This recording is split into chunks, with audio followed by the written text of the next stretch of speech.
چلو بھائی زیادہ نہیں. آگے اللہ تعالیٰ قرآن میں فرماتے ہیں ثم فصلت، یہ آیتیں ہیں ہم نے وزن دار آیتیں ہیں، پھر ہم نے ان کو ایکسپلین کیا ہے من لدن حکیم خبیر، اس ذات کی طرف سے جو حکمت والا اور باخبر ہے.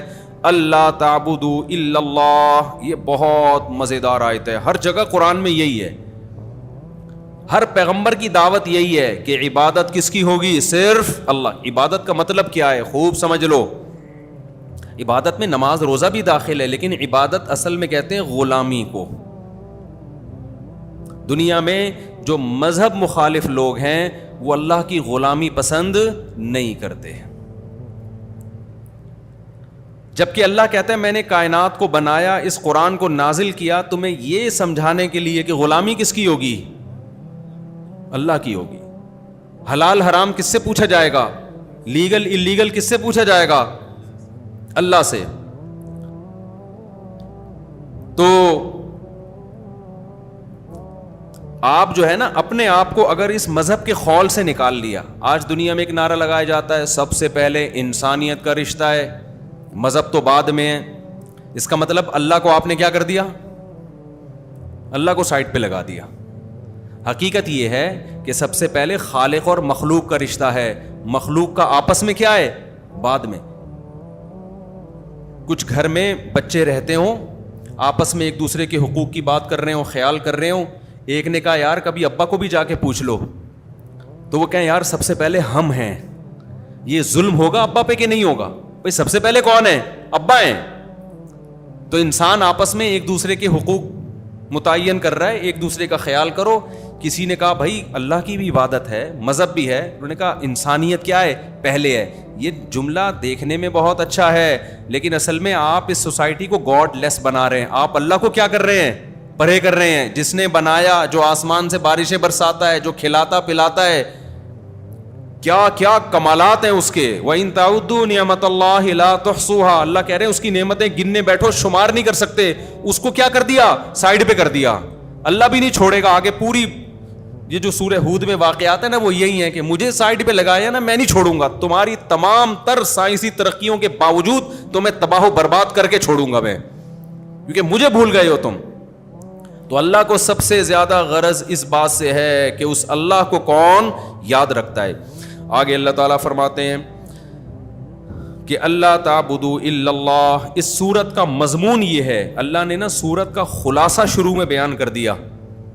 سورہ ہود ہے، خلاصہ شروع میں بیان کر دیا کہ اس پورے قرآن کا اور اس سورت کا خلاصہ یہ ہے اللہ تعبدوا الا اللہ، اس اللہ کے سوا کسی کی غلامی نہیں ہوگی. اننی لکم منہ نذیر و بشیر، اور پیغمبر کو کہہ دیا کہ آپ ان کو بتا دیں میں تمہیں خوشخبریاں دینے کے لیے اور جہنم سے ڈرانے کے لیے آیا ہوں. ان لوگوں کے لیے خوشخبری ہے جو میری بات کو مان کے اللہ کی فرما برداری شروع کر دیتے ہیں، اور ان لوگوں کا بہت بھیانک انجام ہے جو میری دعوت کو ٹھکرا دیتے ہیں.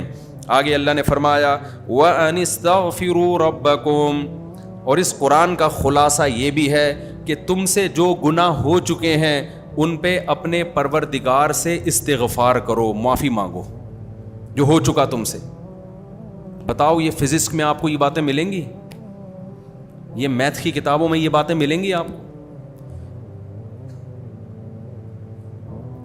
یہ وہ ٹاپک ہے جو کس کا ہے؟ اللہ کا. یہ کوئی نہیں بتائے، یہ بات کوئی بھی نہیں بتاتا. وہ ہوتا ہے نا یہ میرے علاوہ کوئی نہیں بتائے گا. یہ صرف علماء بتائیں گے آپ کو، میرے علاوہ بھی بتائیں گے لیکن علماء بتائیں گے آپ. میں بار بار اس کو اس لیے چھیڑتا ہوں کہ آج یونیورسٹی میں پڑھ پڑھ کے نا کھوپڑی اوپر سے خراب ہونا شروع ہو گئی. یہ خدا کو بھول رہے ہیں. ہر وقت پڑھتے رہتے نا آئنسٹائن نے یہ فرمایا، نیوٹن نے یہ فرمایا، تو چل میں تیرے پیچھے آیا. یہ سب سارا دن پڑھ پڑھ کے نا سائنسدانوں کو اپنا باپ بنا لیتے ہیں. بھائی پہلے خدا ہے، پڑھو. آپ سائنس ٹیکنالوجی کس نے سیکھنے سے منع کیا ہے؟ ترقی کرو. خدا کو تو نہیں نکالو نا اپنی ڈکشنری سے. کبھی یونیورسٹی میں پروفیسر صاحب سے سنا آپ لوگوں نے کہ جو آدمی گناہ کرتا ہے توبہ نہ کرے اس کا یہ برا انجام ہوگا؟ اگر وہ کہے بھی لوگ کہیں گے سر آپ کے کیا مولوی ہو گیا، آپ ہمیں کیا پڑھانے آئے ہو؟ آپ وہ کیا ہے E=mc² کو ایکسپلین کرو، یہ کیا ہوتا ہے؟ اللہ نے E=mc² کو ایکسپلین نہیں کیا کیونکہ ہمارا ہیڈک ہے. اللہ کہہ رہا ہے اس قرآن میں جو تمہیں سمجھانا چاہ رہا ہوں وہ کیا ہے؟ وَأَنِ اسْتَغْفِرُوا رَبَّكُمْ، تم سے اگر گناہ ہو چکے ہیں، کتنا بڑی رحمت ہے۔ اللہ یہ بھی کہہ سکتا تھا کہ اے نبی آپ ان کو بتا دیں کہ میں تمہیں ڈرانے آیا ہوں، لہذا جن سے گناہ ہو گیا ان کا بیڑا غرق ہونے والا ہے۔ نا نا نا نا نا، آپشن ہے تمہارے پاس، ایک امید کی بات ہے۔ رب سے دور مت بھاگو، گناہ ہو گیا ہے نا، دور مت بھاگو اس سے۔ ان استغفروا ربکم، اپنے رب سے اپنے گناہوں کی معافی مانگو، ثم توبوا الیہ، پھر اسی کی طرف متوجہ ہو کے رہو، چھوڑو نہیں اس کو، اس کے در کو کسی قیمت پہ چھوڑو نہیں۔ یمتعکم متاعا حسنا الی اجل مسمی، وہ موت تک تمہیں ایک اچھی زندگی دے گا۔ یعنی دنیا میں اس کا فائدہ کیا ہوگا؟ موت تک ایک اچھی زندگی، پاکیزہ زندگی، گناہوں سے پاک زندگی، سکون اطمینان کی زندگی۔ شراب پینے والے، زنا کرنے والے، نمازیں ضائع کرنے والے، خدا سے غافل لوگ، ان کی زندگی اچھی نہیں ہوتی، نہ محبتیں ہوتی ہیں ان کی آپس میں۔ میں نے محبتیں اللہ کی قسم صرف مذہبی لوگوں میں دیکھی ہیں، دنیا پرستوں میں نے محبت نہیں دیکھی۔ ڈائلاگ ہوتے ہیں، محبت نہیں ہوتی ان لوگوں میں۔ ڈائلاگ بہت میڈیا پہ آ کے نا بڑی بڑی پھینک رہے ہوتے ہیں، لمبی لمبی۔ حقیقت میں محبت ہم نے صرف کس میں دیکھی ہے؟ دیندار طبقے میں دیکھی ہے حقیقت میں محبت۔ آگے اللہ تعالیٰ فرماتے ہیں الی اللہ مرجعکم، تم سب نے لوٹ کے کہاں جانا ہے؟ اللہ کی طرف۔ یہ قرآن کا دعویٰ ہے، یہ آپ کو آئنسٹائن بولو نہیں بتائے گا۔ تم سب نے جانا کہاں ہے لوٹ کے؟ اللہ کی طرف۔ وَهُوَ عَلَىٰ كُلِّ شَيْءٍ قَدِيرٌ، آئنسٹائن یہاں آ کے گڑبڑ کرے گا کہ بھائی عقل نہیں مانتی کہ کیسے مر کے زندہ کیسے ہو جائیں گے۔ نیوٹن ہو سکتا ہے یہاں مسئلہ کرے کہ بھائی میری سائنس کہتی ہے کہ مر کے زندہ ہونے کا، مجھے نہیں سمجھ میں آ رہا۔ تو اللہ نے اس کا جواب دے دیا، وَهُوَ عَلَىٰ كُلِّ شَيْءٍ قَدِيرٌ، وہ اللہ جو پہلی مرتبہ کائنات کو پیدا کر سکتا ہے، پہلی مرتبہ انسان کو پیدا کر سکتا ہے، وہ ہر چیز پر قدرت رکھتا ہے، وہ دوبارہ بھی پیدا کر سکتا ہے۔